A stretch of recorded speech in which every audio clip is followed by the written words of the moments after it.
Hello. അപ്പം നമ്മൾ law of contracts ആണ് നോക്കാൻ പോകുന്നത്. ഞാൻ സുസ്മിത. നമ്മൾ കഴിഞ്ഞ ക്ലാസ്സിൽ ഓഫർ എന്താണെന്ന് നോക്കിയായിരുന്നു. ഓഫർ എന്ന് പറഞ്ഞപ്പോൾ നമ്മൾ പറഞ്ഞായിരുന്നു, one person signifies his willingness to do or abstain from doing anything in order to obtain the assent of another person of other party. എന്ന് വെച്ചാൽ അസെൻറ്റ് എന്ന് പറഞ്ഞിട്ടുണ്ടെങ്കിൽ മറ്റൊരാളുടെ സമ്മതത്തിന് വേണ്ടി ഞാൻ എന്തെങ്കിലും ചെയ്യാമെന്നോ ചെയ്യാണ്ടിരിക്കാമെന്നോ ഒരു ഓഫർ വെക്കുകയാണ്. അപ്പോൾ ആ കൊടുക്കുന്ന സമ്മതത്തിന് ആക്സെപ്റ്റൻസ് എന്ന് പറയും. അപ്പം നമ്മൾ ഇന്ന് നോക്കാൻ പോകുന്ന ആക്സെപ്റ്റൻസ് എന്താണെന്നാണ്. അതാണ് അടുത്ത റിലവൻറ്റ് അല്ലെങ്കിൽ അടുത്ത requirement of A legally binding contract. Offer കഴിഞ്ഞ് ആക്സെപ്റ്റൻസ് ആണ്. Acceptance precedes an offer as a second requirement for a legally binding contract. It can be defined as the instant in a contractual formation that the parties' intention as to the terms of the contract are the same or unequivocal. എന്ന് വെച്ചിട്ടുണ്ടെങ്കിൽ പറയുന്നത് എന്താണെന്ന് വെച്ചിട്ടുണ്ടെങ്കിൽ, ഇപ്പോൾ നിങ്ങളൊരു offer വെക്കുമ്പോൾ ഞാനത് accept ചെയ്യുമ്പോൾ ആ നമ്മളുടെ രണ്ടുപേരും കോൺട്രാക്റ്റിൽ എൻ്റർ ചെയ്യുന്ന രണ്ടുപേരുടെയും മൈൻഡ് ഒരു കാര്യത്തിലാണ്, ഒരു ഇൻറ്റൻഷനാണ് രണ്ട് പാർട്ടീസിൻ്റെ ഇൻറ്റൻഷൻ സെയിം ആണെന്ന് കാണിക്കുന്നതാണ് ഒരു ഓഫറും അത് ആക്സെപ്റ്റ് ചെയ്യുമ്പോൾ. The intent must be effectively communicated to the offerer to complete the acceptance of the offer. അപ്പോൾ ഈ ഓഫർ വെക്കുന്ന ആളോട് ഞാനത് സമ്മതിക്കുന്നു എന്ന് ഞാനത് കമ്മ്യൂണിക്കേറ്റ് ചെയ്യണം. എന്നാൽ മാത്രമേ അതൊരു എഫക്റ്റീവ് ആവുള്ളത്. കാരണം അത് ഞാൻ സമ്മതിക്കുന്നുള്ള കാര്യം ഓഫർ വെക്കുന്ന ആൾ അറിയണം. അപ്പോഴാണ് ആ പാർട്ടീസിൻ്റെ ഇൻറ്റൻഷൻ സെയിം ആണ്, അവർ ഇന്ന രീതിയിൽ ഈ കോൺട്രാക്റ്റിലോട്ട് എൻ്റർ ചെയ്യാൻ താല്പര്യപ്പെടുന്നു. അപ്പോൾ രണ്ടുപേരുടെയും ഇൻറ്റൻഷൻ സെയിം ആണ്, പാർട്ടിയുടെ മൈൻഡ് സെറ്റ് സെയിം ആണെങ്കിലാണ് ഒരു കോൺട്രാക്റ്റ് ലോട്ട് എൻ്റർ ചെയ്യാൻ പോകുന്നതെന്ന് ഓർക്കുമ്പോൾ അയാൾ വെച്ച ഓഫറിന് ഇയാൾക്ക് സമ്മതമാണെങ്കിൽ മാത്രമേ, വെച്ച ഓഫറിന് ബിക്ക് സമ്മതമാണെങ്കിൽ മാത്രമേ അവിടെ ഒരു ലീഗലി ബൈൻഡിങ് കോൺട്രാക്റ്റ് ഉണ്ടാവുള്ളൂ. അപ്പോൾ ഓഫർ കഴിഞ്ഞ് അടുത്ത സെക്കൻഡ് റിക്വയർമെൻ്റാണ് ആക്സെപ്റ്റൻസ്. അപ്പോൾ ഇന്ത്യൻ കോൺട്രാക്ട് ആക്ടിൽ സെക്ഷൻ 2B ആക്സെപ്റ്റൻസ് എന്താണെന്ന് ഡിഫൈൻ ചെയ്തേക്കുന്നത്. When the person to whom the proposal has been made signifies his assent thereto, the offer is said to be accepted. Thus the proposal when accepted becomes a promise. അപ്പോൾ ഇതിൻ്റെ അകത്ത് പറയുന്നത് വെച്ചാൽ, when a person to whom the proposal has been made, accept ചെയ്യുന്ന ആരാണ്, proposal ആരുടെ അടുത്താണോ വെച്ചത് അയാളുടെ സമ്മതം അറിയിക്കുമ്പോൾ ആ ഓഫർ ആക്സെപ്റ്റ് ചെയ്യപ്പെട്ടു എന്ന് ആണ് പറയപ്പെടുന്നത്. ആ ഓഫർ ആക്സെപ്റ്റ് ചെയ്യപ്പെട്ടു. അപ്പോൾ ഈ പ്രപ്പോസൽ ആക്സെപ്റ്റ് ചെയ്യപ്പെടുമ്പോൾ അതൊരു പ്രോമിസായി മാറും. So the definition states that when the offeree to whom the proposal is made unconditionally accepts the offer, it will amount to acceptance. After such an offer is accepted, the offer become a promise. ഇതേപോലൊരു offer accept ചെയ്യപ്പെടുമ്പോൾ അതൊരു promise ആവും. അപ്പോൾ ആക്സെപ്റ്റൻസിൻ്റെ ഒരു idea മനസ്സിലായല്ലോ. When the person whom the proposal has been made signifies his assent thereto, ആരുടെ അടുത്താണോ ആ പ്രപ്പോസൽ വെച്ചത് അയാളുടെ സമ്മതം, ആ പ്രപ്പോസലിന് അയാളുടെ സമ്മതം പറയുമ്പോൾ അത് ആക്സെപ്റ്റ് ചെയ്യപ്പെട്ടു എന്നാണ്. അപ്പോൾ ഈ ഓഫർ അത് ആക്സെപ്റ്റ് ചെയ്യുമ്പോൾ അതൊരു പ്രോമിസായി മാറും. ഇപ്പോൾ ഒരു എക്സാമ്പിളാണ് കാണിക്കുന്നത്. A offers to buy B's house for 5 lakh. B accept such an offer. Now this becomes a promise. ബിയുടെ സ്ഥലം, ബിയുടെ വീട് 5 ലക്ഷം രൂപക്ക് എ ഓഫർ ചെയ്യും ബിയോട്, 5 ലക്ഷം രൂപയ്ക്ക് ഞാൻ നിനക്ക് എൻ്റെ വീട് വിൽക്കാമെന്ന്. അപ്പോൾ ബി അത് ആക്സെപ്റ്റ് ചെയ്യുമ്പോൾ അവിടെ ഒരു പ്രോമിസായി, ഒരു ഓഫർ, ഒരു ആക്സെപ്റ്റൻസ്. ബിയോടൊരു ഓഫർ വെച്ച് ബി അത് ആക്സെപ്റ്റ് ചെയ്തു, അപ്പോൾ അവിടെ ഒരു പ്രോമിസായി. ഇനി essential elements of a valid acceptance നമുക്ക് നോക്കാം. അപ്പോൾ ഒരു ആക്സെപ്റ്റൻസ് എപ്പോഴാണ് വാലിഡ് ആണെന്ന് നമുക്ക് നോക്കാം. അത് it must be communicated, it must be absolute and unqualified, it must be in a prescribed manner. ഒരു പ്രിസ്ക്രൈബ്ഡ് മാനർ ഉണ്ടെങ്കിൽ അങ്ങനെ. It may be express or implied. നമുക്കിതിൻ്റെ ഓരോന്നിൻ്റെയും ഇൻ ഡെപ്ത് പോയി നോക്കാം. It must be communicated. നേരത്തെ പറഞ്ഞു ഒരു ഓഫർ ഉണ്ടെങ്കിൽ അത് ആക്സെപ്റ്റൻസ് കമ്മ്യൂണിക്കേറ്റ് ചെയ്യണമെന്ന്. ആ ഓഫററിനോട് ആ ആക്സെപ്റ്റൻസ് കമ്മ്യൂണിക്കേറ്റ് ചെയ്യണം. For a proposal to become a contract, the acceptance of such a proposal must be communicated to the proposer or offerer. ആ ആക്സെപ്റ്റൻസ് പ്രപ്പോസർ അല്ലെങ്കിൽ ഓഫററിനെ അറിയിക്കണം. The communication must occur in a prescribed form or any such form in the normal course of business if no specific form has been prescribed. ഒരു രീതിയിൽ ഇപ്പോൾ ഏതെങ്കിലും രീതിയിൽ ഒക്കെ പറഞ്ഞിട്ടുണ്ടെങ്കിൽ, ഇപ്പോൾ നിങ്ങളോട് പറയുകയാണ് നിങ്ങൾ ഇന്ന സമയത്തിനുള്ളിൽ ടെലിഗ്രാം അടിക്കുക, അല്ലെങ്കിൽ ഇന്ന സമയത്തിനുള്ളിൽ പോസ്റ്റ് ചെയ്യുകയോ, അല്ലെങ്കിൽ ഇന്ന സമയത്തിനുള്ളിൽ നിങ്ങൾ നിങ്ങളുടെ ആക്സെപ്റ്റൻസ് അറിയിക്കുകയോ, അല്ലെങ്കിൽ ഇന്ന രീതിയിൽ അറിയിക്കുകയോ, അങ്ങനെ സ്പെസിഫൈ ചെയ്തില്ലെങ്കിൽ സാധാരണഗതിയിൽ ചെയ്യുന്ന പോലെ നോർമൽ കോഴ്സ് ഓഫ് ബിസിനസ് പോലെ അത് ആക്സെപ്റ്റൻസ് അറിയിച്ചിരിക്കണം. അതൊരു പ്രിസ്ക്രൈബ്ഡ് ഫോം പറഞ്ഞിട്ടുണ്ടെങ്കിൽ ആ രീതിയിൽ, അല്ലെങ്കിൽ സാധാരണഗതിയിൽ ചെയ്യുന്ന പോലെ ഒരു acceptance അറിയിച്ചിരിക്കണം. Further, when the offeree accepts the proposal, he must know that the offer was made. He cannot communicate acceptance without knowledge of the offer. ഒരു ഓഫർ ഉണ്ടായിട്ട് വേണം അത് ആക്സെപ്റ്റ് ചെയ്യാൻ. ആ ഓഫറിനെ പറ്റി ഒരു അറിവും ഇല്ലാണ്ട് അത് ആക്സെപ്റ്റ് ചെയ്യാൻ പറ്റൂല. അപ്പോൾ എന്തായിരുന്നു, കമ്മ്യൂണിക്കേഷൻ ഓഫ് ആക്സെപ്റ്റൻസ് വിത്തൗട്ട് ഉണ്ടാവില്ല, without the knowledge of the offer. ഓഫറിൻ്റെ നോളേജ് ഇല്ലാണ്ട് കമ്മ്യൂണിക്കേഷൻ ഓഫ് ആക്സെപ്റ്റൻസ് ഉണ്ടാവില്ല. Acceptance must be told to the offerer. If the acceptor just accepts the offer in the head and he does not mention the same to the offerer, it cannot be called an acceptance, whether in an express or an implied manner. Express അല്ലെങ്കിൽ implied manner ആ acceptance ആ ഓഫററിനെ അറിയിക്കണം.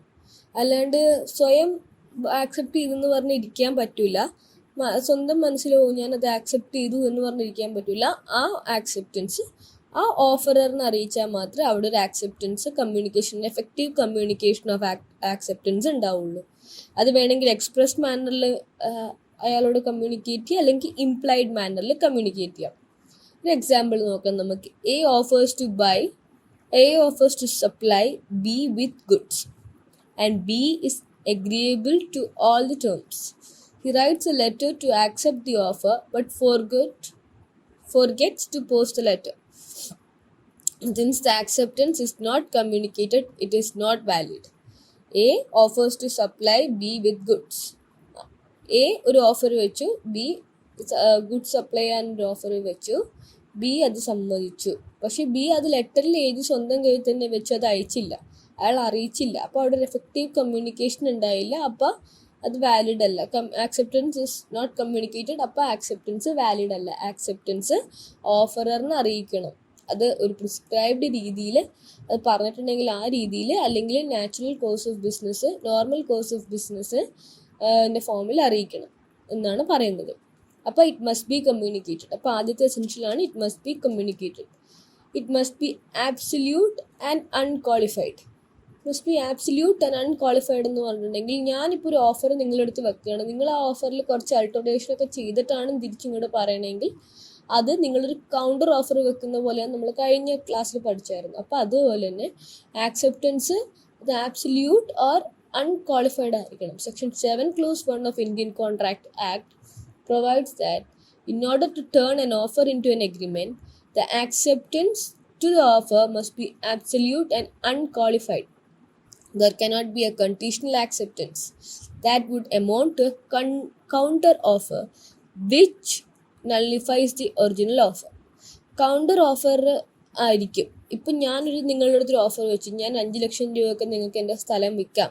അപ്പം നിങ്ങൾ പറഞ്ഞു 3 ലക്ഷം രൂപയ്ക്കാണെങ്കിൽ ഞാൻ സ്ഥലം മേടിക്കാം എന്ന് പറഞ്ഞിട്ടുണ്ടെങ്കിൽ അതൊരു കൗണ്ടർ ഓഫറാണ്. അവിടെ ഒരു ആക്സെപ്റ്റൻസ് അല്ല, അതൊരു കൗണ്ടർ ഓഫറാണ്. പിന്നെ ഞാനായിരിക്കണം ആക്സെപ്റ്റൻസ് കമ്മ്യൂണിക്കേറ്റ് ചെയ്യേണ്ടത്. മീൻസ് നിങ്ങൾ എന്നോട് 3 ലക്ഷം രൂപയ്ക്ക് സ്ഥലം മേടിക്കുക എന്ന് പറഞ്ഞാൽ ഞാൻ എഗ്രി ചെയ്യണം 3 ലക്ഷം രൂപയ്ക്ക് ഞാൻ എൻ്റെ സ്ഥലം വിൽക്കാൻ തയ്യാറാണ്. അപ്പോൾ അവിടെ ഒരു ആക്സെപ്റ്റൻസ് ആബ്സല്യൂട്ടും അൺക്വാളിഫൈഡും ആയിരിക്കണം. മീൻസ് ഞാനിപ്പോൾ 5 ലക്ഷം രൂപയ്ക്ക് സ്ഥലം മേടിക്കാം എന്ന് പറയുമ്പോൾ നിങ്ങൾ 5 ലക്ഷം രൂപയ്ക്ക് ഞാൻ മേടിക്കാൻ തയ്യാറാണെന്ന് പറഞ്ഞാൽ അതൊരു ആബ്സല്യൂട്ടും അൺക്വാളിഫൈഡും ആണ്. പക്ഷെ നേരെ തിരിച്ച് നിങ്ങൾ 3 ലക്ഷം രൂപയ്ക്ക് ആ സ്ഥലം മേടിക്കുക എന്ന് പറഞ്ഞിട്ടുണ്ടെങ്കിൽ അതൊരു കൗണ്ടർ ഓഫറിൻ്റെ ബലമാണ് ചെയ്യുന്നത്, അതൊരു ആക്സെപ്റ്റൻസ് ആയിട്ട് കൂട്ടില്ല. Example, A offers to sell his cycle to B for 2,000. B says he accepts it if A will sell it for 1,500. this does not amount to the offer being accepted, it will count as a counter offer. അപ്പോൾ A 2000 രൂപയ്ക്ക് ബിയോട് എൻ്റെ cycle ഞാൻ നിങ്ങൾക്ക് വിൽക്കാമെന്ന് പറയുമ്പോൾ B പറയുകയാണ് 1500 രൂപയ്ക്ക് ആണെങ്കിൽ ഞാൻ മേടിക്കാമെന്ന് പറയുകയാണെങ്കിൽ അവിടെ ഒരു കൗണ്ടർ ഓഫറാണ്, അവിടെ ഒരു ഓഫർ ആക്സെപ്റ്റൻസ് ഇല്ല, അവിടെ ഒരു കൗണ്ടർ ഓഫറാണ് വെച്ചത്. അപ്പോൾ ഇതെന്ന് പറഞ്ഞിട്ടുണ്ട് acceptance must mirror the offer. ഞാൻ 5 ലക്ഷം രൂപയ്ക്ക് വിൽക്കാം എന്ന് പറഞ്ഞാൽ നിങ്ങൾ 5 ലക്ഷം രൂപയ്ക്ക് മേടിക്കാൻ സമ്മതിച്ചാൽ മാത്രമേ അവിടെ ഒരു ആക്സെപ്റ്റൻസ് എന്ന് പറയാൻ പറ്റുള്ളൂ. അപ്പോൾ അതൊരു മിറർ ആയിരിക്കണം ഓഫറിൻ്റെ, അതൊരു കണ്ണാടി പോലെ ആയിരിക്കണം. ഓഫറിൻ്റെ സെയിം ടേംസ് ആൻഡ് കണ്ടീഷൻ വെച്ചായിരിക്കണം ആക്സെപ്റ്റൻസ്. അതിൽ വല്ല ഓൾട്ടറേഷനോ അല്ലെങ്കിൽ എന്തെങ്കിലും മാറ്റങ്ങൾ വരുത്തി അതൊരു കൗണ്ടർ ഓഫറാകും. പിന്നെ അത് ഇനിഷ്യൽ ഓഫറിൻ്റെ ബാഗിലായിരിക്കും അത് ആക്സെപ്റ്റ് ചെയ്യണോ വേണ്ടയോ എന്ന് കിടക്കുന്നത്. അപ്പോൾ offer must be absolute and unqualified. ഇനി ഏത് രീതിയിലാണ്? It must be in a prescribed manner. ഒരു പ്രിസ്ക്രൈബ്ഡ് മാനർ നമ്മൾ നേരത്തെ രീതിയിൽ പറഞ്ഞു. ഇപ്പോൾ ചില ഗവൺമെൻറ് കമ്മ്യൂണിക്കേഷൻസ് അല്ലെങ്കിൽ ചില കമ്പനീസൊക്കെ നമ്മൾക്ക് എന്തെങ്കിലും ഓഫർ വെക്കുമ്പോൾ, ജോബ് ഓഫർ വെക്കുമ്പോൾ നിങ്ങൾ ഇതേപോലത്തെ രീതിയിൽ നിങ്ങൾ ഇങ്ങനെ ഇമെയിൽ അയക്കണം, നിങ്ങളുടെ ഇതൊക്കെ വെച്ചൊരു ഇമെയിൽ അയക്കണം എന്ന് പറഞ്ഞാൽ അതൊരു പ്രിസ്ക്രൈബ്ഡ് രീതിയാണ്. അപ്പോൾ അതേപോലെ തന്നെ എന്തെങ്കിലും ഒരു ഓഫർ വെക്കുമ്പോൾ അതിൽ പ്രിസ്ക്രൈബ്ഡ് രീതി പറഞ്ഞിട്ടുണ്ടെങ്കിൽ അത് അങ്ങനെ ഫോളോ ചെയ്യണം എന്നാണ് പറയുന്നത്. Acceptance of the proposal must be in the prescribed manner that is demanded by the offerer. If the offerer in his offer has not prescribed any particular manner, then acceptance should be made in a reasonable and usual manner. ഇപ്പോൾ ഒരു രീതി പറഞ്ഞിട്ടില്ല, ഇപ്പോൾ email അയക്കണം അങ്ങനെ ഒന്നുള്ള രീതി പറഞ്ഞിട്ടില്ല. പക്ഷേ സാധാരണഗതിയിൽ ഇതേപോലത്തെ കാര്യങ്ങൾക്ക് ഇമെയിൽ അയച്ച് കമ്മ്യൂണിക്കേഷൻ നടത്താറുള്ള കാരണം ആ രീതിയിൽ വേണം കമ്മ്യൂണിക്കേറ്റ് ചെയ്യാൻ നമ്മൾ നോക്കണം. അപ്പോൾ അതൊരു യൂഷ്വൽ അല്ലെങ്കിൽ റീസണബിൾ മാനറായിട്ട് കൺസിഡർ ചെയ്യും.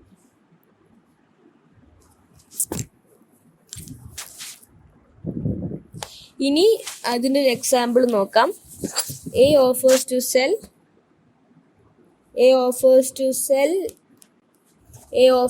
Cell his farm to B for 10 lakhs.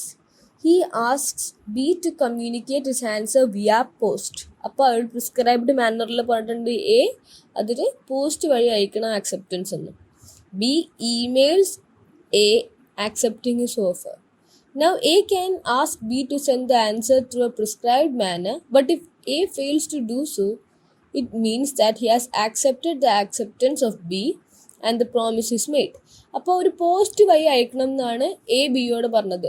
ഈ ഫാം വാങ്ങിക്കാൻ താല്പര്യമുണ്ടെങ്കിൽ 10 ലക്ഷം രൂപയ്ക്ക് എൻ്റെ ഫാം മേടിക്കാൻ താല്പര്യമുണ്ടെങ്കിൽ നിങ്ങൾ എനിക്കൊരു പോസ്റ്റ് അയക്കണം എന്ന് പറഞ്ഞു. ബി പക്ഷെ ഒരു ഇമെയിലാണ് അയച്ചത്. അപ്പം അഥവാ എ അത് പറയുകയാണ് നിങ്ങൾ പോസ്റ്റ് തന്നെ അയക്കണം എന്ന് നിർബന്ധം പിടിക്കുകയാണെങ്കിൽ അത് ആക്സെപ്റ്റൻസ് ആയിട്ട് കൂട്ടൂല. പക്ഷെ ഇപ്പോൾ എ അത് മൈൻഡ് ചെയ്യാണ്ട് വിടുന്നതാണ്, ഇമെയിൽ തന്നെ ആക്സെപ്റ്റൻസ് ആയിട്ട് എ ആക്സെപ്റ്റ് ചെയ്യണമെങ്കിൽ അത് ഒരു ക്വാളിഫൈഡ് ആക്സെപ്റ്റൻസ് ആയിട്ട് അത് കൂട്ടും. ഇനി it may be expressed or implied. Expressed or implied എന്നാണ് നെക്സ്റ്റ്. അപ്പോൾ ഇത് ഏത് മാനറിലാണ് പറയുന്നതെന്ന് വെച്ചാൽ നമ്മൾ ഒന്നെങ്കിൽ പറയാം അല്ലെങ്കിൽ എന്തെങ്കിലും കണ്ടീഷൻ ഉണ്ടെങ്കിൽ ആ കണ്ടീഷൻ ഫുൾഫിൽ ചെയ്ത രീതിയിൽ നമുക്കിത് ചെയ്യാം. അപ്പോൾ when an acceptance is given in words spoken or written, it is known as express acceptance. When it's given by conduct, it is known as implied acceptance. വാക്കുകൾ കൊണ്ടാണെങ്കിൽ അത് എക്സ്പ്രസ്, അല്ലെങ്കിൽ നമ്മുടെ കണ്ടക്റ്റ് കൊണ്ടാണെങ്കിൽ അല്ലെങ്കിൽ നമ്മുടെ നമ്മൾ ചെയ്യുന്നൊരു കാര്യം കൊണ്ടാണെങ്കിൽ അത് ഇംപ്ലൈഡ് എന്നുള്ള രീതിയിലാണ് പറയുന്നത്. അപ്പോൾ section 8 of Indian contract act provides the acceptance by conduct or action of the promisee is acceptable. So if a person performs certain action that communicate he has accepted the offer, such implied acceptance is permissible.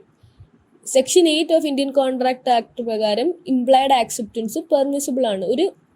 അയാളൊരു certain രീതിയിൽ ഒരു കാര്യം, if a person performs certain action that communicate that he has accepted the offer. ഇപ്പോൾ എന്തായിരുന്നു രാവിലെ നിങ്ങൾ എത്താൻ പറയും, എന്തായിരുന്നു ഇപ്പോൾ നിങ്ങൾ ജോലിക്ക് ചേരുന്നു, അപ്പോൾ നിങ്ങൾക്ക് നിങ്ങളുടെ ജോലി അവൈലബിൾ ആണ്, അപ്പോൾ നിങ്ങൾ രാവിലെ എത്തണമെന്ന് പറഞ്ഞാൽ നിങ്ങൾ രാവിലെ അവിടെ ചെന്നിട്ടുണ്ടെങ്കിൽ, ഓഫീസിൽ ചെന്നിട്ടുണ്ടെങ്കിൽ അതൊരു ഇംപ്ലൈഡ് ആക്സെപ്റ്റൻസ് ആണ്.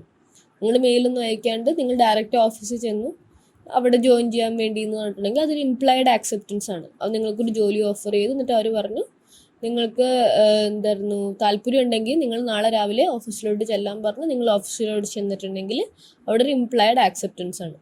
ഇപ്പോൾ നമുക്ക് വേറെ എക്സാമ്പിൾ നോക്കാം. So if A agrees to bye from B 100 bales of hay for 1,000 and B sends over the goods, his action will imply he has accepted the offer. ഇവിടെ എ 100 bales of hay 1000 രൂപക്ക് മേടിക്കാം എന്ന് ബിയോട് പറയുന്നു. B ആ goods 100 Biles അങ്ങോട്ട് വിടുകയാണെങ്കിൽ, ഒന്നും പറയാനില്ല, ഒന്നും ചെയ്തുമില്ല, ഒരു ലെറ്റർ അയച്ചില്ല, ഒരു ഇമെയിലും അയച്ചില്ല, പുള്ളിക്കാരൻ ആ 100 bales of hay ആ എയിലിൻ്റെ സ്ഥലത്തോട്ട് വിടുകയാണെങ്കിൽ അവിടെ ഒരു ഇംപ്ലൈഡ് ആക്സെപ്റ്റൻസ് ഉണ്ട്. Silence usually does not constitute an acceptance as it's evocable as the intention of the offer. മൗനം സമ്മതം എന്ന് ഈ കേസിൽ പറയാൻ പറ്റില്ല, കാരണം silence usually does not constitute an absence. It is equivocal as to the intention of the offeree. Offeree അത് പറയണം, ഒന്നെങ്കിൽ ഇംപ്ലൈഡ് അല്ലെങ്കിൽ എക്സ്പ്രസ്ഡ് മാനറിൽ അത് കാണിക്കണം, അല്ലാണ്ട് സൈലൻസ് ഇത് കൂട്ടാൻ പറ്റില്ല. സൈലൻസ് ആക്സെപ്റ്റൻസ് ആയിട്ട് കൂട്ടാൻ പറ്റില്ല. Time limit for acceptance. Time limit for ആക്സെപ്റ്റൻസിൽ the offer prescribes that the time limit it must be accepted within the specified time. ഈ ഒരു പ്രിസ്ക്രൈബ്ഡ് ആണെങ്കിൽ നിങ്ങൾ അടുത്ത ആഴ്ചക്കുള്ളിൽ അറിയിക്കണം എന്ന്, നിങ്ങളുടെ ആക്സെപ്റ്റൻസ് അറിയിക്കണം എന്ന് പറഞ്ഞിട്ടുണ്ടെങ്കിൽ അത് ആ സമയത്തിനുള്ളിൽ അറിയിക്കണം എന്നാണ് പറയുന്നത്. അല്ലെങ്കിൽ അത് ഓഫർ ലാപ്സ് ആയി പോകും. അങ്ങനെ the offer does not prescribe the time limit, it must be accepted within a reasonable time. ഇപ്പോൾ ചീത്തയായി പോകുന്നൊരു സാധനം എന്ന് ഓർത്തു, ഞാൻ ഓഫർ ചെയ്യുന്നതാണ് നിങ്ങൾക്ക് മറ്റേ എൻ്റെ കയ്യിലിരിക്കുന്ന ടൊമാറ്റോസ് ഞാൻ നിങ്ങൾക്ക് വിൽക്കാമെന്ന് പറഞ്ഞു. പക്ഷേ ടൊമാറ്റോസ് ഒരു സമയം കഴിയുമ്പോൾ അത് ചീത്തയായി പോവും, എന്നിട്ട് അത് നശിഞ്ഞു പോകാൻ ചാൻസ് ഉണ്ട് കുറച്ച് കാലം കഴിയുമ്പോൾ. അപ്പോൾ റീസണബിൾ ടൈമിൽ നിങ്ങളത് ആക്സെപ്റ്റ് ചെയ്താൽ നിങ്ങൾക്ക് ഫ്രഷ് ആയിട്ട് ടൊമാറ്റോ കൊണ്ടുപോകാം, അല്ലെങ്കിൽ അത് ചീത്തയായി പോവും. പിന്നെ അവിടെ ഒരു ഓഫർ, ആ ഓഫർ ലാപ്സ് ആയി പോവും, നല്ല ടൊമാറ്റോസിൻ്റെ അടുത്ത് വിൽക്കാനുണ്ടാവില്ല ആ സമയത്ത്. അങ്ങനെ അപ്പോൾ റീസണബിൾ ടൈമിൽ അല്ലെങ്കിൽ ഒരു പ്രിസ്ക്രൈബ്ഡ് ടൈമിൽ ഈ ആക്സെപ്റ്റൻസ് നടത്തിയിരിക്കണം എന്നാണ് പറയുന്നത്. A applied offer for shares in A company in early June. The allotment was made in late November.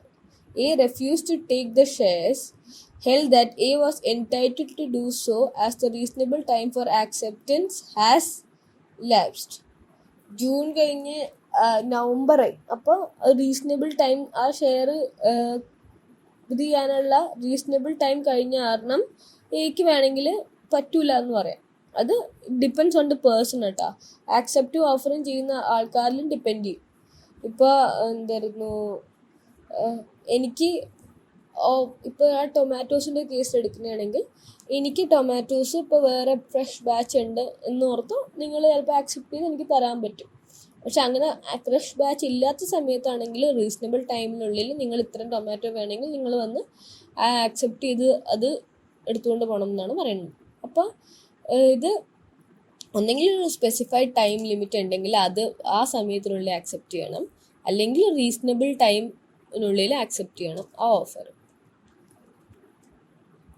ഇനി കൺസിഡറേഷൻ. അടുത്ത ഇമ്പോർട്ടൻറ്റ് ഫാക്ടറാണ് കൺസിഡറേഷൻ. കൺസിഡറേഷൻ എന്ന് പറയുമ്പോൾ section 2D of Indian contract ആക്ടിലാണ് കൺസിഡറേഷൻ പറയുന്നത്. അപ്പോൾ അതിൻ്റെ ഇതെന്ന് പറഞ്ഞിട്ടുണ്ടെങ്കിൽ when at the desire of the promisor, the promisee or any other person has done or abstained from doing anything, or does or abstains from doing, or promises to do or abstain from doing something, such act or subsistence is called consideration for the promise. ഈ പ്രോമിസിൻ്റെ കൺസിഡറേഷനായിട്ട് പറയുന്നത് എന്താണെന്ന് വെച്ചിട്ടുണ്ടെങ്കിൽ, പ്രോമിസിൻ്റെ consideration എന്ന് പറയുന്നത് വെച്ചിട്ടുണ്ടെങ്കിൽ act, അബ്സിസ്റ്റൻസ് അല്ലെങ്കിൽ ഒരു promise, ഇതാണ് പറയുന്നത്. വെൻ അറ്റ് ദ ഡിസയർ, അപ്പോൾ ഇത് നമുക്ക് ബ്രേക്ക് ഡൗൺ ചെയ്ത് at the desire of the promisor, the promisee അല്ലെങ്കിൽ വേറെ ആരെങ്കിലും, if the promisee either does something, does എന്ന് പറഞ്ഞാൽ in the past, future or present, or abstain from doing anything in the past, future, or present, then the act of doing or abstinence is called consideration. അവിടെ ഒരു act അല്ലെങ്കിൽ അബ്സിസ്റ്റൻസിനെയാണ് ഈ consideration എന്ന് പറയുന്നത്. ഞാൻ എന്തെങ്കിലും ചെയ്യാം, ഈ at the desire of the പ്രോമിസറിന് ഇതിനു വേണ്ടി ഞാൻ എന്തെങ്കിലും ചെയ്യാണ്ടിരിക്കുക. ഇപ്പം നിങ്ങൾ എനിക്ക് 100 രൂപയ്ക്ക് ഈ സ്ഥലം വിൽക്കാം എന്ന് പറയുമ്പോൾ ഞാൻ 100 രൂപയ്ക്ക് ആ സ്ഥലം മേടിക്കാൻ ആക്സെപ്റ്റ് ചെയ്യുമ്പോൾ the desire of the promisor, ആ പ്രോമിസറിൻ്റെ ഡിസയർ ആയിരുന്നു 100 രൂപയ്ക്ക് എനിക്ക് സ്ഥലം തരണം എന്ന്. അപ്പോൾ ആ പ്രോമിസ് ഇത് ഓണർ ചെയ്തുകൊണ്ട് ഞാൻ 100 രൂപ തരുമ്പോൾ അത് ആ 100 രൂപയായിരിക്കും അതിൻ്റെ കൺസിഡറേഷനായിട്ട് കൺസിഡർ ചെയ്യുന്നത്. Consideration is a quid pro quo, that is something in return. It may be something some benefit, right, interest, loss, or profit that may acquire to one party, or some forbearance, determinant, loss, or responsibility suffered or undertaken by the other party. Examples: P agrees to sell his car to Q for 50,000. Here Q promises to pay rupees 50,000 in consideration for P's promise, and P promises to sell the car is the consideration for Q's promise to pay rupees 50,000. അപ്പോൾ അവിടെ ഒരു consideration ഉണ്ട്. P അയാളുടെ car 50,000 രൂപയ്ക്ക് മേടിക്കാന്ന് പറയുമ്പോൾ Q 50,000 രൂപയ്ക്ക് പിയുടെ പ്രോമിസിൻ്റെ മേലെ അപ്പോൾ 50,000 രൂപ കൊടുക്കുമ്പോൾ ഈ 50,000 രൂപയാവും കൺസിഡറേഷൻ. അതേപോലെ ക്യൂവിൻ്റെ പ്രോമിസ് 50,000 തരാമെന്ന കാറിന് വേണ്ടി എന്ന് പറഞ്ഞ് പി കാറ് കൊടുക്കുമ്പോൾ അവിടെ കാറാവും കൺസിഡറേഷൻ. പിന്നെ A promises debtor B not to file a suit against him for 1 year.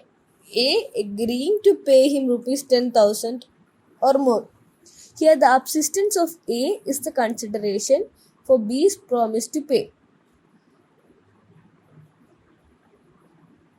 A promises his debtor B not to file a suit against him for 1 year on. അവിടെ ഒരു അബ്സിസ്റ്റൻസ് ആണ്. അപ്പോൾ നേരത്തെ നമ്മളൊരു ആക്ട് ആണ് നോക്കി, ഇതിവിടെ ഒരു അബ്സിസ്റ്റൻസ് ആണ് നമ്മൾ കാണുന്നത്.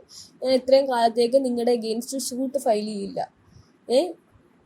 10,000 രൂപ എന്തായിരുന്നു. Here the abstinence of A is the consideration for B's promise to pay.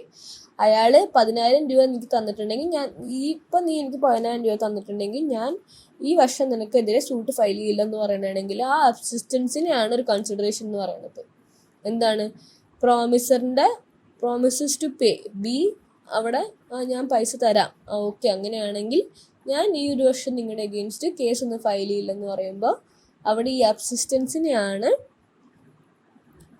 Consideration എന്ന് പറയുന്നത്. In simple words, it has nothing but a price that the promisee agrees to pay the promiser.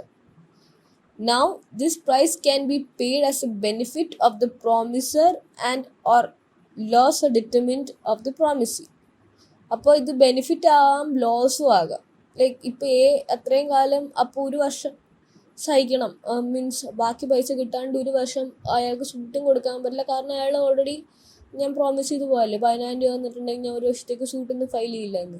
അപ്പോൾ അയാൾക്കൊരു നഷ്ടമല്ല അത്രയും കാലം അയാളുടെ പൈസ കിട്ടാണ്ടിരിക്കുന്നത്, അല്ലെങ്കിൽ അത്രയും കാലം കുറച്ചായിട്ട് അയാളുടെ പൈസ കിട്ടുന്നത്. ചിലപ്പോൾ അയാൾക്കൊരു നഷ്ടമാകാം, അയാൾക്കൊരു ഡെട്രിമെൻ്റ് ആകാം അത്. അപ്പോൾ അതൊരു ബെനിഫിറ്റ് അല്ല, അതുമാത്രമല്ല ലോസോ ഡെട്രിമെൻറ്റും ആകാം ഈ കൺസിഡറേഷൻ എന്ന് പറഞ്ഞാൽ. Contract without consideration is void. Consideration ഇല്ലാണ്ടൊരു കോൺട്രാക്റ്റ് ഇല്ല എന്നാണ് പറയുന്നത്. Essentials of a valid consideration.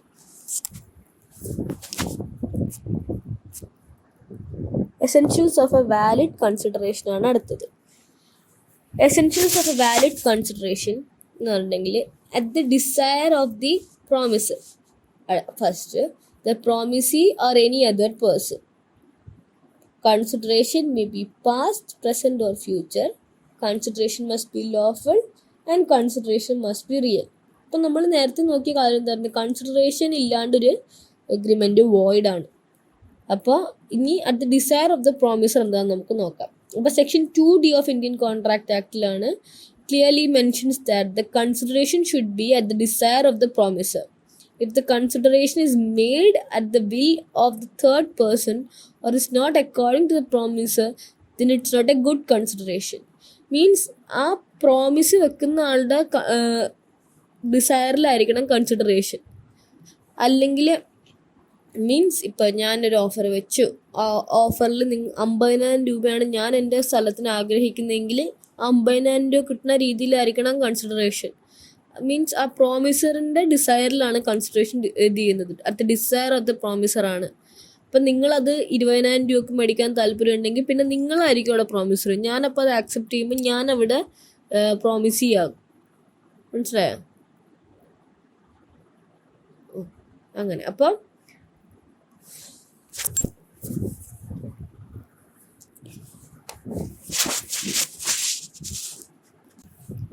at the desire of the promiser, in order to constitute a valid consideration, it must be more at the desire of the promiser. An act done at the desire of a third party does not constitute a valid consideration. Promiserന്റെ ഡിസയറിൽ വേണം ആ promise ആ consideration move ചെയ്യാൻ. ഇനി next അതിൻ്റെ അകത്തൊരു case Durga Prasad versus Balde. On the order of town collector, a person built a certain shops in the bazaar at his own expense. The shops came to be occupied by the defendant, who is in consideration of the plaintiff promised to pay him commission on article sold through their agency in the bazaar. The plaintiff's action to recover the commission was rejected. There was no consideration because the money was not spent by the plaintiff at the request of the defendants, but at the instance of the third person, that is the collector. Thus the contract was void. അപ്പോൾ ഒരാൾ കളക്ടറിൻ്റെ ഇൻസ്ട്രക്ഷൻസിൽ അയാൾ കുറേ ഷോപ്സും എടുത്തു. അപ്പോൾ അവിടെ ഒരു ഷോപ്പിൽ ഡിഫെൻഡൻറ്റും ആ ഒരു ഷോപ്പിൽ ഒക്യുപ്പൈ ചെയ്തപ്പോൾ അയാൾക്ക് കമ്മീഷൻ കൊടുക്കണം എന്ന് പറഞ്ഞു. അപ്പോൾ പ്ലെയിൻറ്റിഫ് ആ കമ്മീഷൻ, അപ്പോൾ ഡിഫെൻഡൻ്റ് ആ കമ്മീഷൻ കൊടുക്കാണ്ടിരുന്നപ്പോൾ പ്ലെയിൻറ്റിഫ് അതൊരു സ്യൂട്ടാക്കി പോയി. അപ്പോൾ അത് action to recover the commission was rejected. The court recover ചെയ്യാനുള്ള ഇത് റിജക്റ്റ് ചെയ്തു. കാരണം there was no consideration because money was not spent by the plaintiff at the request of the defendant. ഡിഫെൻഡൻ്റ് പറഞ്ഞിട്ടല്ല ആ മണി spend ചെയ്ത് അയാൾ അവിടെ ഷോപ്പ് ഉണ്ടാക്കിയത്. അതൊരു തേർഡ് പാർട്ടി പറഞ്ഞിട്ടാണ്. അപ്പോൾ not at the desire of the promisor ആണ്. അപ്പോൾ defendant is not liable to pay a commission to this person who builders shop എന്നാണ് ആ കേസിൽ കോടതി പറഞ്ഞത്. ഇനി promisee or any other person, നമ്മൾ നേരത്തെ പറഞ്ഞു at the desire of the promisor, promisee or any other person, promisee അല്ലെങ്കിൽ മറ്റൊരാളോ കൺസിഡറേഷൻ എന്തായിരുന്നു does or abstain from doing anything അങ്ങനെ കണ്ടിന്യൂ ചെയ്ത് പോയപ്പോൾ promisee or any other person നമ്മൾ പറഞ്ഞു. According to Indian law, the promisee or any other person may give consideration. Consideration ഒന്നെങ്കിൽ പ്രോമിസിക്ക് കൊടുക്കാം അല്ലെങ്കിൽ വേറൊരാൾക്ക് കൊടുക്കാം. In India, there's a possibility that the consideration for the promise may be moved not only from the promisee but also from a third person who is not a party to the contract. കോൺട്രാക്റ്റിൽ party അല്ലാതെ മൂന്നാമതൊരാൾക്കും consideration കൊടുക്കാമെന്നാണ് Indian law പ്രകാരം പറയുന്നത്. Indian law പ്രകാരം A owed ₹20,000 to B. Example പറയാണ്. A owed ₹20,000 to B. A persuaded C to sign a pro note in favor of B. C promised B that he would pay the amount. On faith of the promise by C, B credited the amount on A's account. Held the discharge of A's account was consideration for C's promise. അപ്പോൾ A owed ₹20,000 to B. A persuaded C to sign a pro note in favor of B. അപ്പോൾ A 20,000 രൂപ ബിക്ക് കൊടുക്കാനുണ്ടായിരുന്നു. A സിയോട് പറഞ്ഞൊരു pro not ബിക്ക് വേണ്ടി ഒരു pro not തയ്യാറാക്കാൻ പറഞ്ഞു. C promised B that he would pay the amount. അപ്പോൾ C എന്ത് പറഞ്ഞു? ഓക്കെ ഞാൻ ആ 20,000 രൂപ, A തരാനുള്ള 20,000 രൂപ ഞാൻ നിങ്ങൾക്ക് തരാം. on faith of promise by C, B credited the amount to A's account. ആ സിയുടെ പ്രോമിസിൽ ബി 20,000 രൂപ എയുടെ അക്കൗണ്ടിലോട്ട് ഇട്ട് കൊടുത്തു കടമായിട്ട്. Held that discharge of A's account was a consideration for C's promise. അപ്പം സിയുടെ പ്രോമിസ് ഞാൻ തരാമെന്നുള്ള പ്രോമിസിലാണ് എ ബിക്ക് പൈസ കൊടുത്തത് അവിടെ. അപ്പോൾ ഒരു തേർഡ് പേഴ്സണ് ഇന്ത്യൻ ലോ പ്രകാരം കൺസിഡറേഷൻ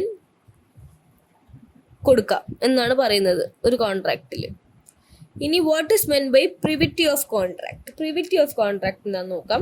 ഇത് ഇൻ ഡെപ്ത് നിങ്ങൾ കൂടുതൽ പഠിക്കുമ്പോൾ പഠിക്കും. In depth just privity of contract എന്താന്ന് ജസ്റ്റ് നോക്കിപ്പോവാം നമുക്ക്. Stranger to a contract can sue means മൂന്നാമതൊരാൾക്ക് എപ്പോഴാണ് ഒരു ഇപ്പം ഓഫററും ഓഫറിക്കും അല്ലാണ്ട് മൂന്നാമതൊരാൾക്ക് എപ്പോഴാണ് ഇത് കോൺട്രാക്റ്റിൽ ഒരു കേസ് കൊടുക്കാൻ പറ്റുന്നത്? Stranger to a contract can sue. The doctrine of privity of contract means only those persons who are parties to the contract can enforce the same. A stranger to the contract cannot enforce a contract even though the contract may have been entered in for his benefit. അപ്പോൾ ഇതിൽ പറയുന്നത് വെച്ചിട്ടുണ്ടെങ്കിൽ ഡോക്ടറിന് privity of contract എന്ന് പറഞ്ഞിട്ടുണ്ടെങ്കിൽ ഇപ്പോൾ ഒരു സ്ട്രേഞ്ചറിൻ്റെ ബെനിഫിറ്റിന് വേണ്ടിയാണ് ഒരു കോൺട്രാക്റ്റ് ഉണ്ടാക്കിയിരിക്കണമെങ്കിലും കൂടെ ആ കോൺട്രാക്റ്റിലുള്ള പാർട്ടീസിന് മാത്രമേ ആ കോൺട്രാക്റ്റിൽ ഒരു എൻഫോഴ്സ് ചെയ്യാൻ പറ്റുള്ളൂ. ആ കോൺട്രാക്റ്റിൻ്റെ പാർട്ടീസിന് മാത്രമേ ആ കോൺട്രാക്റ്റ് എൻഫോഴ്സ് ചെയ്യാൻ പറ്റുള്ളൂ. But a stranger to a consideration can sue. Stranger to a consideration ആണെങ്കിൽ അയാൾക്ക് സ്യൂ ചെയ്യാം. Stranger to a contract cannot sue. അപ്പോൾ അതിൽ പറയുന്നതെന്ന് വെച്ചിട്ടുണ്ടെങ്കിൽ it has to be noted that the person may not have himself given any consideration but he can enforce the contract if he is a party to the contract, because according to the Indian law the consideration may be given either by the promisee or a third person. That does not affect the rule of privity of contract. പക്ഷേ ഒരു stranger to A കൺസിഡറേഷന് സൂ ചെയ്യാം. കാരണം Indian law പ്രകാരം മൂന്നാമതൊരാൾക്കും consideration കൊടുക്കാമെന്നാണ് പറയുന്നത്. അപ്പോൾ അത് കാരണം stranger to a consideration sue ചെയ്യാം, പക്ഷെ stranger to a contract cannot sue ആണ് doctrine of privity of contract പറയുന്നത്. ഇനി ഈ കൺസിഡറേഷൻ എന്ന് പറഞ്ഞിട്ടുണ്ടെങ്കിൽ may be past, present or future. In consideration the definition the words has done or abstain from doing or does or abstain from doing or promises to do or abstain from doing. Appo act, subsistence or promise indicates that the consideration may be either something done or not done in the past, or done or not done in the present, or promised to be done or not done in the future. So the consideration may be past, present or future. Consideration past അല്ലെങ്കിൽ present അല്ലെങ്കിൽ future ആകാം. ഇപ്പോൾ പഴയത് means past ആണെങ്കിൽ when the present promise consideration is given before the date of the promise, then it's called past consideration. The present promise consideration is given before the promise, then it's called past consideration. A past act done at the request will be a good consideration for a subsequent promise. ഞാൻ നിങ്ങളോടൊരു കാര്യം ചെയ്യാൻ പറഞ്ഞിട്ട് subsequent ആയിട്ട് നമ്മൾ അതിൻ്റെ ഒരു promise ഇത് ചെയ്യണമെങ്കിൽ ഇന്ന് ചെയ്ത കാര്യം നിങ്ങൾക്ക് പറയാം. അന്ന് ഇതേപോലെ പറഞ്ഞിട്ടാണ് ഞാൻ ഇതേപോലെ ചെയ്തതെന്നുള്ള രീതിയിൽ. അപ്പോൾ ഇതൊരു പാസ്റ്റ് ആക്ട് കൺസിഡറേഷൻ ആകുന്നത് എപ്പോഴാണ്?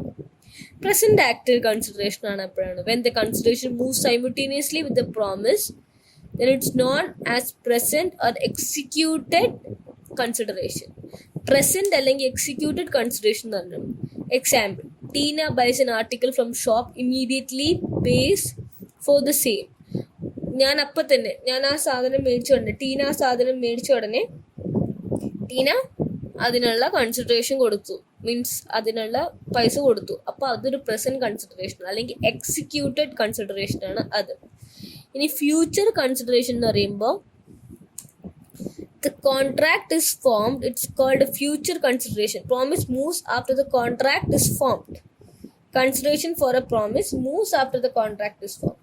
അത് മുമ്പേ നടന്നതാണെങ്കിൽ ആ കൺസിഡറേഷൻ മുമ്പേ ചെയ്തിട്ടുള്ളതാണെങ്കിൽ, ഞാൻ ചെയ്തൊരു കാര്യത്തിന് വേണ്ടി ഇപ്പോൾ പ്രോമിസ് ഉണ്ടാക്കുന്നതാണെങ്കിൽ അത് പാസ്റ്റും ഉടനെ സൈമിൾട്ടേനിയസ്ലി ആണെങ്കിൽ അത് പ്രസൻറ്റും, അത് ഫ്യൂച്ചറിൽ നടക്കാൻ പോകുന്ന ഒരു കാര്യമാണെങ്കിൽ future means moves after the contract is formed ആണെങ്കിൽ അത് ഫ്യൂച്ചർ എക്സിക്യൂട്ടറി കൺസിഡറേഷൻ എന്ന് പറയും.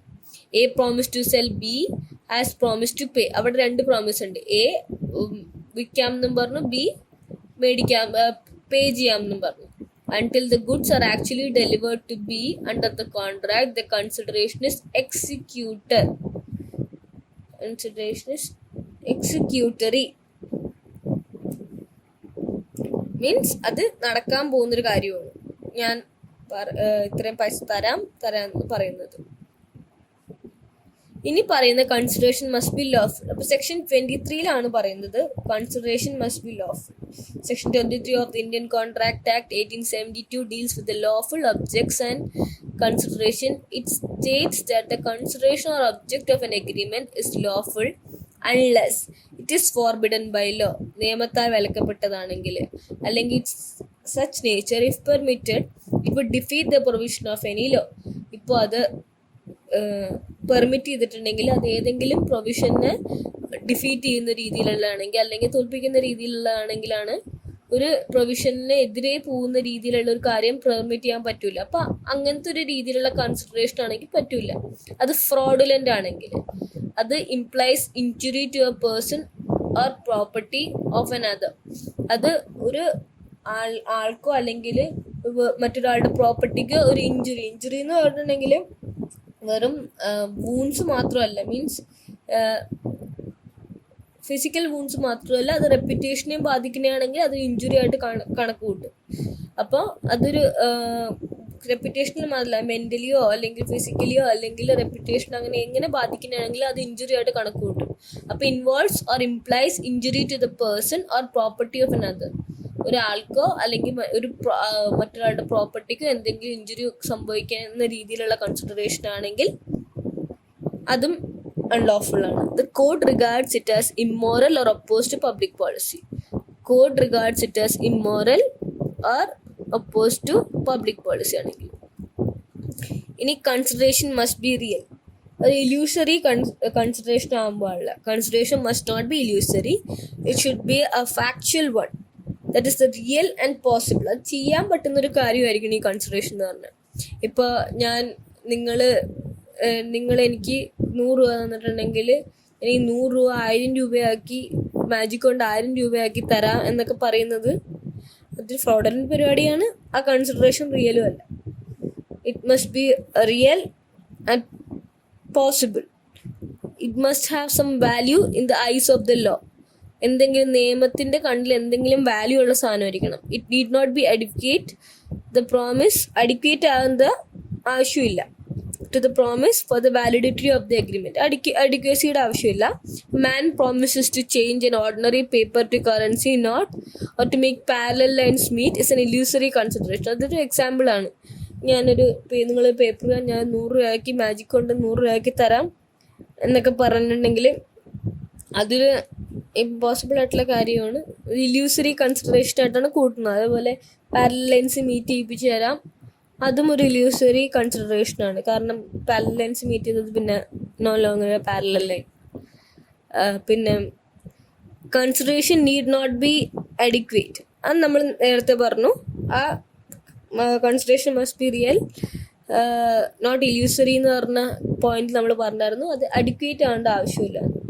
The consideration, the contract is not void merely because of the fact that the consideration is inadequate.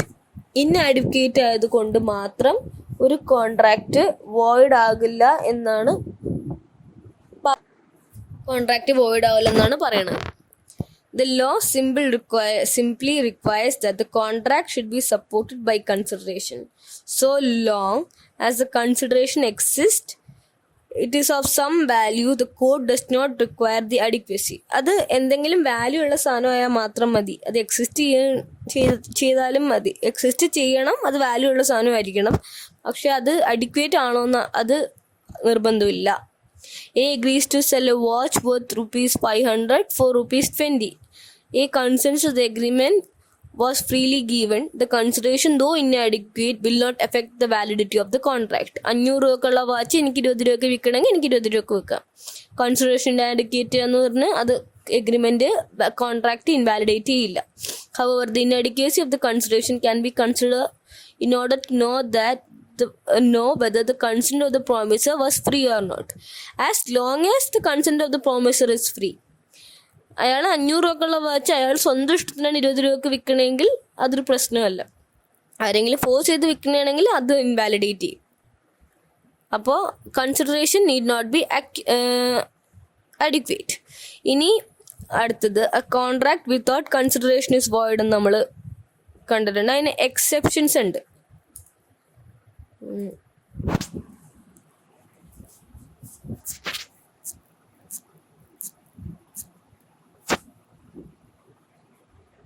അതിന് എക്സെപ്ഷൻസ് ഉണ്ട്. കോൺട്രാക്ട് വിതൗട്ട് കൺസിഡറേഷനിൽ written and registered agreement arising out of love or affection, സ്നേഹത്തിന്റെ പുറത്തൊരാൾക്ക് near റിലേറ്റീവിന് കൊടുക്കുന്നതാണ് ഇതിൻ്റെ അകത്ത് പറയുന്നത്. Section 25 close 1 near റിലേഷൻഷിപ്പിലുള്ള ആൾക്ക്, ഇപ്പം മോൾക്കോ അല്ലെങ്കിൽ മോനോ ഒക്കെ സ്നേഹത്തിന്റെ പേരിൽ കൊടുക്കുന്ന ഒരു കാര്യത്തിനാണ് എഗ്രിമെന്റ്, ഒരു രജിസ്റ്റർ ചെയ്ത എഗ്രിമെന്റ്. ഞാൻ സ്നേഹത്തിന്റെ പേരിൽ എൻ്റെ മോൾക്ക് 2 സെന്റ് സ്ഥലം കൊടുക്കുന്നതാണെങ്കിൽ അത് കൺസിഡറേഷൻ, അവിടെ കൺസിഡറേഷൻ ഇല്ലെങ്കിലും പ്രശ്നമില്ല. പിന്നെ പ്രോമിസ് ടു കോമ്പൻസേറ്റ് ആണെങ്കിൽ സെക്ഷൻ 25 ക്ലോസ് 2, പിന്നെ promise to pay time barred ഡെപ്റ്റ് ആണെങ്കിൽ 25 ക്ലോസ് 3 പ്രകാരം ടൈം ബാർഡ് ഡെപ്റ്റ് കൊടുക്കുന്ന പ്രോമിസ് ആണെങ്കിൽ. പിന്നെ ഗിഫ്റ്റ് എന്നുണ്ടെങ്കിൽ ഞാൻ നിയർ റിലേഷൻഷിപ്പിൽ നിന്ന് മാത്രമല്ല വേറെ ആർക്കെങ്കിലും കൊടുക്കണമെങ്കിൽ, ഗിഫ്റ്റായിട്ട് സ്ഥലം കൊടുക്കണമെങ്കിൽ അവിടെയും കൺസിഡറേഷൻ ഇല്ലെങ്കിൽ പ്രശ്നമില്ല. അതേപോലെ ഏജൻസി. അപ്പോൾ ഈ കാര്യങ്ങളിൽ ഇത് എക്സെപ്ഷൻസ് ആണ്. പിന്നെ കോൺട്രാക്ട് വിതൗട്ട് കൺസിഡറേഷൻ ഇസ് വോയിഡിൻ്റെ എക്സെപ്ഷൻസ് ആണ്. ഈ സാഹചര്യങ്ങളിൽ കോൺട്രാക്റ്റ് വോയിഡ് ആകില്ല. Thank U.